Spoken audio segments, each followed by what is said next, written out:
ચુડાના સિદ્ધનાથ પ્રાકૃતિક મોડેલ ફાર્મની મુલાકાત લેતા સુરેન્દ્રનગર જિલ્લાના કલેક્ટર કેયુર સંપટ પોતાની મુલાકાત દરમિયાન જિલ્લા કલેક્ટરે જણાવ્યું હતું કે સમગ્ર રાજ્યમાં પ્રાકૃતિક કૃષિનો વ્યાપ વધારવા અને વધુને વધુ ખેડૂતો પ્રાકૃતિક કૃષિ તરફ વળે તે માટે રાજ્ય સરકાર કટિબદ્ધ છે। ત્યારે સૌએ સાથે મળીને પ્રાકૃતિક કૃષિ પ્રોત્સાહન આપવું જોઈએ, જેથી એક સ્વસ્થ અને સમૃદ્ધ ભારતનું નિર્માણ કરી શકીએ। ત્યારે પ્રાકૃતિક કૃષિ કરવાથી ભૂમિની ભેજ સંગ્રહ ક્ષમતા, ફળદ્રુપતા અને ઉત્પાદનની ક્ષમતામાં વધારો થાય છે। પ્રાકૃતિક કૃષિ પદ્ધતિ અપનાવવા માટે સૌપ્રથમ ખેડૂતોએ પોતાના ખેતરમાં રાસાયણિક ખાતર અને જંતુનાશક દવાનો વપરાશ બંધ કરવો જોઈએ। દેશી ગાયના ગૌમૂત્ર, ગોબરમાંથી તૈયાર કરેલા જીવામૃત કે ધન જીવામૃતનો ઉપયોગ કરીને જમીન તૈયાર કરવી જોઈએ। ત્યારે વાવેતર વખતે પાકના બિયારણને બીજામૃત આપીને વાવેતર કરવું જોઈએ। પ્રાકૃતિક કૃષિના 5 આધાર સ્તંભ મુજબ સંપૂર્ણપણે ખેતી કરવાથી ખેડૂતને સારા એવા પરિણામો પણ મળે છે।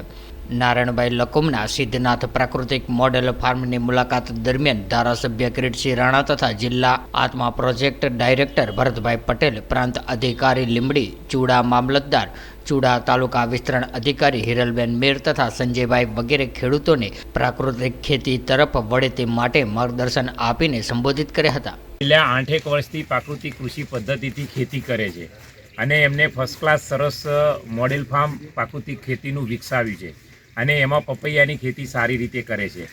એમના જે ખેતીના અનુભવો છે અને પ્રયોગો છે એ આચ્છાદન સાથે તમામ આયામોનો ઉપયોગ કરીને ફર્સ્ટ ક્લાસ મોડેલ ફાર્મ એમને બનાવ્યું છે અને આ મોડેલ ફાર્મની વિઝિટ આજે રોજ આ વિસ્તારના માનનીય ધારાસભ્ય શ્રી કિરીટસિંહભાઈ તથા માનનીય કલેક્ટર શ્રી સંપટ સાહેબ અને સમસ્ત જિલ્લાની ટીમ અને આત્માનો સ્ટાફ સાથે ગ્રામસેવકો બહુ મોટી સંખ્યામાં ઉપસ્થિત રહ્યા અને પ્રાકૃતિક કૃષિનું વિસ્તૃત માર્ગદર્શન મેળવ્યું અને પોતાના 1 એકરની અંદર પોતાના ઘરના પરિવારના સભ્યોને શુદ્ધ ખાવાનું મળે એવી નેમ સાથે આ સભામાંથી અમે સૌ છૂટા પડ્યા।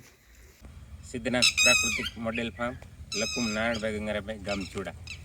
આજરોજ સુરેન્દ્રનગર જિલ્લા કલેક્ટર સાહેબ શ્રી કેસી સંપટ સાહેબ અમારા મોડેલ ફાર્મની મુલાકાત લીધી હતી, જેમાં પ્રાકૃતિક ખેતીનું પરિણામ જોઈ ખૂબ હર્ષિત થયા હતા અને અન્ય ખેડૂતોને ભારતનું નવનિર્માણ પ્રાકૃતિક ખેતી કરી અને સમૃદ્ધ ભારત બને એવી પ્રેરણા કરી હતી।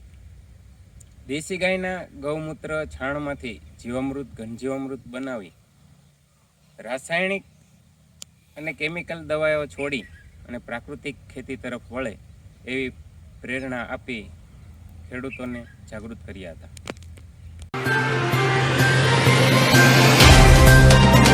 तो व्हाट्सएप, ट्विटर, फेसबुक, इंस्टा जहाँ भी आपका अकाउंट है, इसे शेयर बटन के द्वारा वहाँ पर शेयर करें।